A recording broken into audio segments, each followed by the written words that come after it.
Hello, I'm back again in the outdoors. I'm Jan Malmgren. I'm a photographer, ecologist and writer. And this time I'm revisiting Kinnekulle and these ancient limestone cliffs.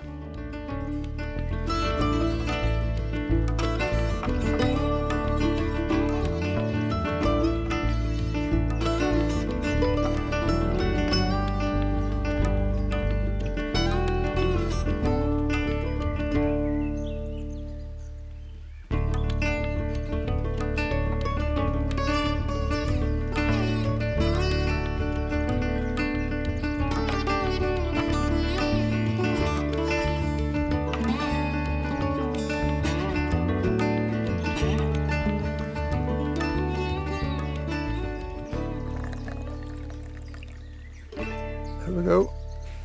Cheers! It's only coffee, I promise.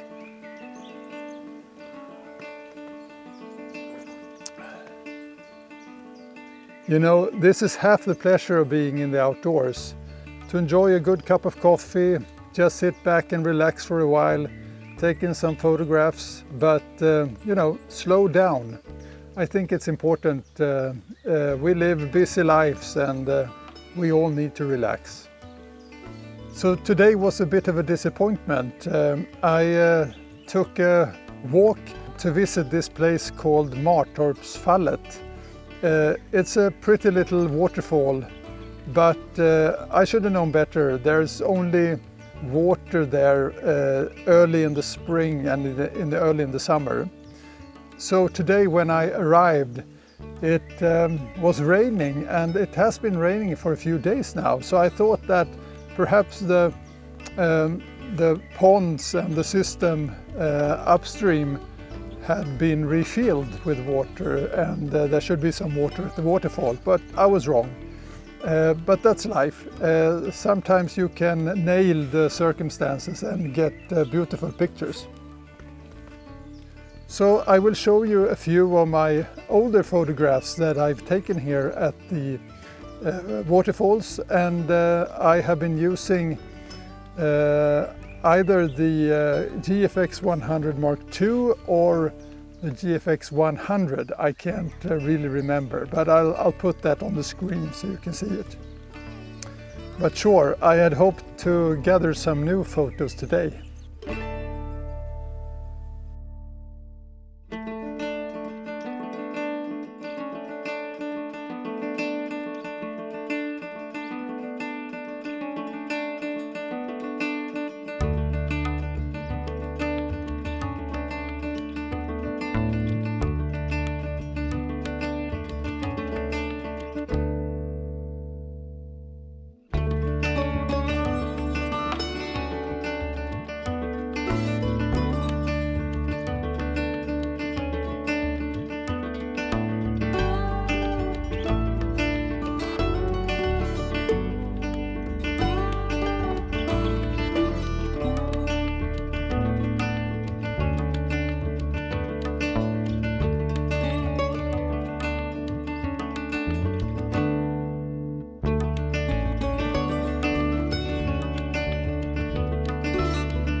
So I was thinking that this is perhaps a good time to look at some of the comments I have received on the previous videos I have made so far.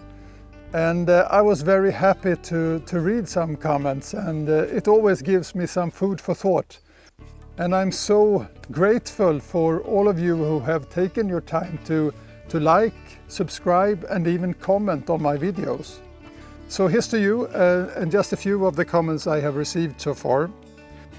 So on the video about the wild garlic season, you know, photographing here at Kinnekulle, the wild garlic was in full bloom. And I had this wonderful comment from Srini Explores. He's writing, Excellent video, beautiful images, very informative demos.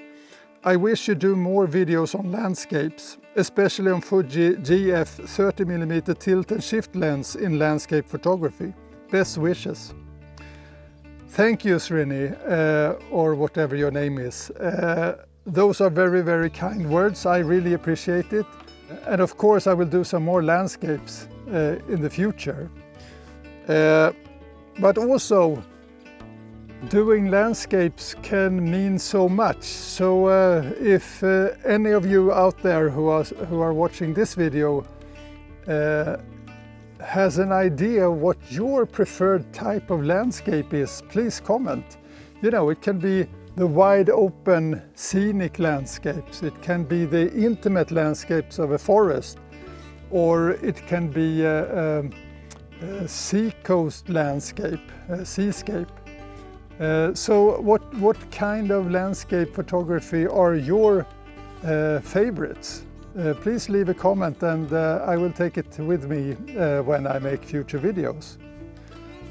So in my reply to Srini, I wrote that I was actually planning this episode, you know, going out here in the waterfall, taking some photograph also on the scenery around the area, and actually to bring also the 30mm tilt and shift lens. And I can show it to you here and talk about it a bit. Also, I was very happy to see a comment by a guy called Jeffrey. He wrote to me on one of my first videos. He's written, with your extensive ecological and photographic background, a fascinating set of episodes could be dedicated to showcasing your photos of important Nordic geographies, like fjords and northern lights, and how you photograph them, and also why they are important to the environment.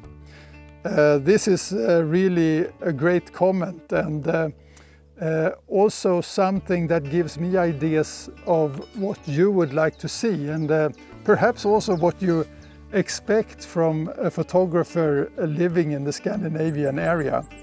Of course, when I was planning this channel, one of my ideas, like you said, Jeffrey, is that I'm expecting to go about a bit here in Scandinavia, also in Norway, along the coastline in southwest of Sweden and in other places, to just have some photography of the landscapes here in Scandinavia, showing you some typical environments. So, those are a few of the comments I have received so far. If you have ideas, suggestions or comments, please leave them here below the description. The sun became a bit annoying, so I moved into this little hallway inside these ancient cliffs here at Kinnekulle. One of the comments I received was regarding the 30mm tilt and shift lens that is now native to the Fujifilm GFX line of cameras. Actually I have used this lens quite a lot. It's a great lens for doing landscapes, doing architectural photography, especially buildings, and also interior design. It is quite a heavy lens and not weatherproof, so that means you cannot bring it with you in all kinds of conditions. But let's have a look at it. So working with a tilt-shift lens is something you have to learn by doing. So this lens is also a bit like Rubik's Cube. You can move it around in any direction, so you can rotate the entire base of the lens like this. And also you can rotate it further down here towards the mount, like this. So you have a lot of functions and a lot of flexibility to use this lens as much as possible. There is also this mount, so you can put it on the tripod and get even more flexibility to rotate the lens, and also rotate the lens inside this mount that you can put on the tripod.